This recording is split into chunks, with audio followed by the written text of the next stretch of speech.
பேக்வர்டேஷன் அப்படின்ற ஒரு டேர்ம் இருக்கு. ஃபியூச்சர்ஸ் ட்ரேடிங்ல பேக்வர்டேஷன் அப்படின்றது. பேக்வர்டேஷன்னா என்னன்னா, ஃபியூச்சர்ஸ் ப்ரைஸ் இருக்கு இல்லையா, பொதுவாக ஒரு சந்தையில் அது ஸ்டாக்காக இருக்கட்டும், ஆப்ஷன்ஸ் பாண்ட் ஸ்டாக்காக இருக்கட்டும், கமாடிட்டியாக இருக்கட்டும், ஃபியூச்சர்ஸ் ப்ரைஸ் அதாவது வருங்கால விலை அந்த குறிப்பிட்ட கமாடிட்டியாக இருக்கட்டும், ஸ்டாக்காக இருக்கட்டும், எப்போவுமே ஸ்பாட் ப்ரைஸை விட அதிகமாக தான் இருக்கும். The future will always be higher then the spot, right? இது நார்மல் பேக்வர்டேஷன், கான்டாங்கோன்னு சொல்லுவாங்க. ஆனால் இப்போ சில்வரில் நடந்திருக்கக்கூடியது அது கிடையாது. இதுக்கு பேர் பேக்வர்டேஷன் சொல்லுவோம். இந்த பேக்வர்டேஷன் என்னென்னா, ஸ்பாட் ப்ரைஸ் ஃபியூச்சர் ப்ரைஸை விட அதிகம். புரியுதா உங்களுக்கு? வித்தியாசம் புரியுதா உங்களுக்கு?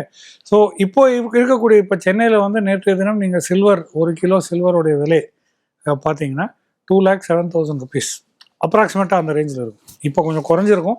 இடிஎஃப்பும் கொஞ்சம் விலை இறக்கத்தை சந்தித்திருக்கிறது, இல்லைன்னு நான் சொல்ல. பட் ஃபியூச்சர்ஸில் எம்சிஎக்ஸ் ஃபியூச்சர்ஸ் நீங்கள் டிசம்பர் டெலிவரி ஃபியூச்சர்ஸ் பார்த்தீங்கன்னா 1,68,000 ரூபா தான் அந்த 1 கிலோ சில்வருக்கு. வித்தியாசம் புரியுதுங்களா? ஸோ அந்த பேக்வர்டேஷன், இந்த டிஃப்ரென்ஸ் இருக்குல்ல, அந்த 2 லட்சத்துக்கும் 1,70,70,000 வச்சுங்க ஃபியூச்சர்ஸ் ப்ரைஸுக்குமே, அந்த 30,000 ரூபா ப்ரீமியம் இருக்குல்ல, இந்த ப்ரீமியம் தான் நமக்கு இடிஎஃப்ல பிரச்சனையாக வருது. ஓகே, இது இடிஎஃப் யூனிட்டை ஹையர் ப்ரைஸுக்கு கொண்டு செல்றாங்க. ஸோ இந்த ஹையர் ப்ரைஸ் யார் கொடுக்கணும்? இன்வெஸ்டர் தான் கொடுக்கணும். This is an abnormal situation. இது நார்மல் சிச்சுவேஷன் கிடையாது. நார்மலாக ஃபியூச்சர்ஸ் ப்ரைஸ் 2 லட்சத்தில் இருக்கலாம், ஸ்பாட் ப்ரைஸ் 1,60,000 இருக்கலாம். இதுதான் நார்மல். பட் இப்போ இருக்கிறது பேக்வர்டேஷன். ஸ்பாட் ப்ரைஸ் 2 லட்சம், futures December price 1,70,70,000 68,000 new high. இன்னைக்கு நான் உங்களுக்கு காலையில் கூட நான் சொன்னேன், கோல்டு சில்வர் ரெண்டுமே எம்சிஎக்ஸில் புது ஹையில் ட்ரேட். இந்த ப்ரீமியம் டிஃபரன்ஷியல் தான் நமக்கு இடிஎஃப்ல ஒரு பிரச்சனை தரும். ஏன்னா இந்த அதிக ப்ரீமியமில் கொடுத்து நீங்கள் வாங்குவீங்க, கரெக்டாக?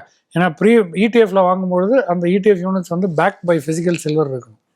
அப்போ ஃபிசிக்கல் சில்வர் அவங்க வாங்குறது 2 lakhல வாங்குவானுங்க. ஆனால் ஃபியூச்சர்ஸ் ப்ரைஸ் 167. ஸோ இந்த டிஃப்ரென்ஷியல் சரி கட்ட முடியாது. அங்கே இங்கே அப்பப்போ இந்த ப்ரீமியம் வரலாம் கார்த்தி.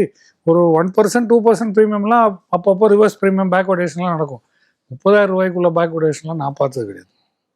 அதனால தான் சில்வர் மார்க்கெட்டில் கிடையாதுன்றதையும் நாம் அன்னைக்கு சொல்லியிருக்கோம் இல்லையா? ஸோ அப்படி இருக்கும் சூழலில் இந்த ஹையர் ப்ரைஸ் இன்வெஸ்டர் பேர் பண்ணும். நீங்கள் அப்போது ஹையர் லெவல் கொடுத்து யூனிட்டை வாங்குவீங்க. இந்த பேக்வர்டேஷன் நீண்ட நாள் நீடிக்காது. அதையும் ஒன்று தெரிஞ்சிருக்கணும். அந்த ப்ரீமியம்ஸ் நேரோ ஆகும். நேரோ ஆகும்போது யூனிட் ப்ரைஸ் குறையும். அப்போ நீங்கள் வாங்கியிருக்க யூனிட்டுக்கு உங்களுக்கு நஷ்டம், ஹையர் ப்ரைஸில் நஷ்டம் சம்பாதிக்கக்கூடிய ஒரு பாசிபிலிட்டி இருக்கிறதுனால இந்த சில்வர் இடிஎஃப்ல வாங்கக்கூடாது அப்படின்னு சொல்லியிருக்காங்க.